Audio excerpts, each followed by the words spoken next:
Welcome to this Rugby Obsession deep dive. Great to be diving in. Today, we're getting into something pretty exciting that's buzzing around the rugby world right now. The World Rugby rankings. Yeah, specifically, who's really lining up to challenge the Springboks? Yeah. The reigning champs. Exactly.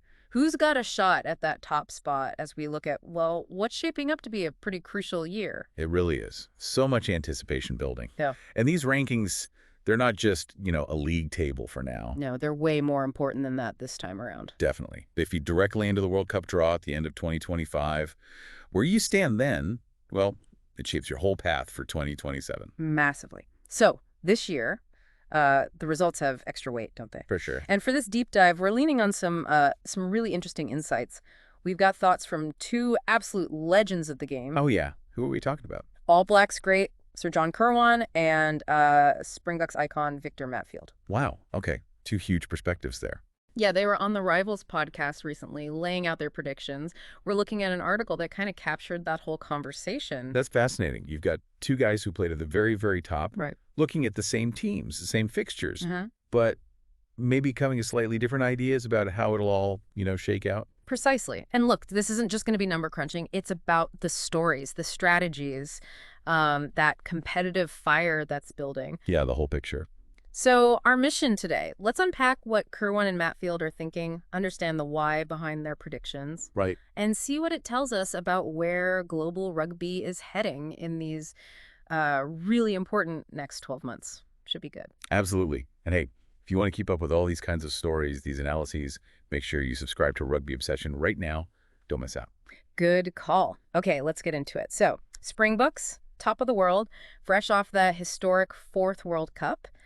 But, like Sir John Kirwan said, pretty pointedly, What did he say? everyone's coming for South Africa. Huh? Yeah, that sounds about right. Target on the back. Definitely. Now, Victor Matfield, coming from that deep Springbok connection, he gave his prediction first on the podcast. Where did he see things landing end of 2025? Okay, so Matfield sees a change at number one, but maybe not, like a collapse for the Boks. Uh-huh. He's predicting New Zealand reclaim the top spot. Okay. All Blacks back at 1. Yeah, with the Springboks just slipping one place to second. Mm-hmm. Then he's got France third, England fourth, and Ireland down in fifth. Interesting. Ireland 5th. Okay. So All Blacks edge ahead, Boks still strong at 2. What's his main reason for that specific order? It pretty much all comes down to the schedule South Africa have got this year. Right. He actually called it a tough year. Right. I saw that. He was really clear about how difficult their fixtures are. You got 2 games away in New Zealand. Oof. Auckland and Wellington? Yep, Auckland's always a fortress, and Wellington's tough too. And then on top of that, they're away in Europe against both Ireland and France. Wow. Oh, okay. That's a seriously demanding run of games. Yeah. 4 away tests against what? 3 of the other top teams? Exactly. Can you explain a bit more why that specific schedule is so tough from a rankings point of view? Yeah, definitely. The World Rugby system, it gives you a lot more points for winning away, especially against teams ranked higher or, close to you. Right. And the flip side is losing away to a team near you in the rankings can cost you quite a few points. Okay. So for South Africa, sitting at number 1, they don't gain much beating lower-ranked teams, especially at home. But traveling away to face these top rivals, that's high risk for dropping points. Gotcha. So Matfield's thinking is basically, look, getting through those 4 really hard away games makes it super difficult to keep piling up points, or even just hold on to what they've got. So it opens the door. It potentially lets a team like New Zealand, maybe with a slightly less brutal travel schedule, sneak past them by grabbing wins, maybe more at home, or against slightly easier away opponents. I see. So it's a very kind of pragmatic view. Yeah. Based on the point system and the sheer difficulty of those road trips. Pretty much. He seemed to suggest that, maybe if they nicked just 1 win in New Zealand, it might be different. Yeah. But looking at the whole year, the whole schedule, second place, just seemed more likely in his view. Yeah. The cumulative effect, Okay, that makes sense. Matfield's logic. Tough schedule pushes the Boks to second. Yeah. But Sir John Kirwan, he had a different take, didn't he? Coming at it from, well, an All Blacks perspective. He certainly did. Now, he actually agreed with Matfield that the All Blacks are probably going to finish number 1. Okay, so they both see NZ on top. Yeah, but where he thought South Africa would finish, that was quite different. Oh, so where did Kirwan see the Boks ending up? Kirwan thinks they could actually drop to third. Third, wow, okay. Yeah, he puts Ireland ahead of them at number 2, then France following at fourth. Third is a bigger drop. What's the main difference in his thinking compared to Matfield's focus purely on the schedule? Well, Kirwan's reasoning seems less about the mechanics of the points system and more about the psychology, the competitive side of things. He acknowledges the schedule's tough, sure, but his big point is about the pressure that comes with being world champions. Ah, the old target on the back. Exactly that. He talked about his own experiences with the All Blacks when they were dominant. Right. When you're the team everyone measures themselves against, every other top side lifts their game specifically to beat you. Yeah, that makes sense. He's arguing that because the Boys are leading the way right now, not just with the trophy, but with, tactical innovation. Different bomb squad, things like that. Exactly. They are the team everyone's studying, planning for, desperate to figure out and overcome. So it's like the intensity from rivals ramps up because they're playing the world champ. Yes. Kirwan feels that for teams like, say, New Zealand and maybe especially Ireland this year, just competing well isn't really enough anymore. They need the scalp. They have to beat the best. It's not okay for the All Blacks, for instance, to just get close or lose away in SA. They need those wins to prove themselves heading towards the next World Cup. Right. So this extra determination from the Chasers, combined with that tough fixture list for the Boks, could see them overtaken, maybe by Ireland, who also have a pretty strong run of games. That's a really interesting angle. It's less about the points maths and more about the mindset, isn't it? How much weight teams put on beating number 1. Kirwan also mentions something about New Zealand needing to bring new stuff. Yeah. How does that fit in? Yeah, that links directly to why he thinks the All Blacks will get back to number 1. He feels New Zealand sort of got close last year to figuring out the Springboks game plan, the impact players, all that. But they didn't quite, as he put it, get the cookies, especially in the big away games. Right, couldn't seal the deal. Exactly.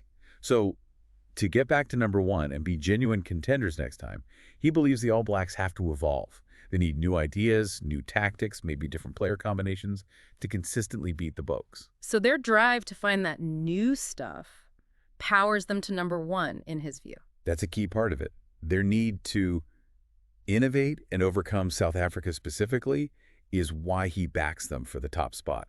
It's really fascinating how they both land on New Zealand at number 1. Yeah. But for slightly different reasons, and then they diverge on who gets second based on totally different types of analysis. Yeah. Matfield's schedule logistics versus Kirwan's competitive pressure. It really shows you the different layers involved in trying to predict this stuff, doesn't it? Matfield's is very grounded, points, travel, fatigue. Kirwan adds that human element, the pressure, the rivalries, the determination. Yeah. Kirwan even threw in that maybe France won't be as obsessed with rankings points this year, perhaps focusing more on the Six Nations and just building depth to the World Cup, which is partly why he had them 4th. Fair enough. Look, regardless of who's right in the end, this whole discussion just paints a picture of how incredibly competitive things are at the top of World Rugby right now. Totally. The Springboks, even as champions, are facing serious, genuine challenges from multiple directions. And that competition, well, it's just fantastic for the sport, isn't it? Oh, absolutely. It stops things getting stale. It makes teams like New Zealand have to innovate, bring that new stuff Kirwan mentioned. It pushes Ireland, France, everyone to keep raising their own game to match what South Africa are doing. You're spot on. It's not saying the Boks are suddenly weak. It's actually acknowledging that their success, their methods have lifted the standard for everybody else. And now the others aren't just trying to keep up, they're actively trying to push past. It makes the matches this year just incredibly exciting to think about. Every single one of those big tests feels huge now. Yeah. Those two in New Zealand, the trips to Dublin and Paris, they're not just games, they're potential ranking deciders. Absolutely. It really tees up the next year as this massive battle for the top spots, all building towards that key World Cup draw late in 2025. So the narratives we can follow, thanks to Matfield and Kirwan, are clear. Will the schedule grind the Bucks down? Yeah, will the points just slip away? Or will that pressure of being number 1 cause them to stumble as others lift their game? Well, can they handle it all? Can they navigate the travel, the pressure, and stay on top? It's going to be brilliant to watch. It really is. And look, this kind of chat, this analysis, it's exactly why we enjoy doing these deep dives. If you found this interesting I hope you have. and you want more in-depth looks at the big rugby stories, make sure you are subscribed to Rugby Obsession wherever you get your podcasts. Definitely do that. Okay, so let's quickly recap the core idea here. The Springboks are the team with the target on their back, no question. Everyone's gunning for them. And this next year is set up as a massive fight for that #1 ranking before the World Cup draw. We heard Matfield's view. Yeah, predicting the Boks finish second behind the All Blacks, mostly because of that incredibly tough fixture list and how ranking points work. Right. And then Kirwan's prediction. He sees them potentially dropping to third, maybe behind Ireland, really emphasizing that psychological pressure of being the hunted and how rivals need to beat the best now. Both valid points, highlighting different kinds of pressure. For sure.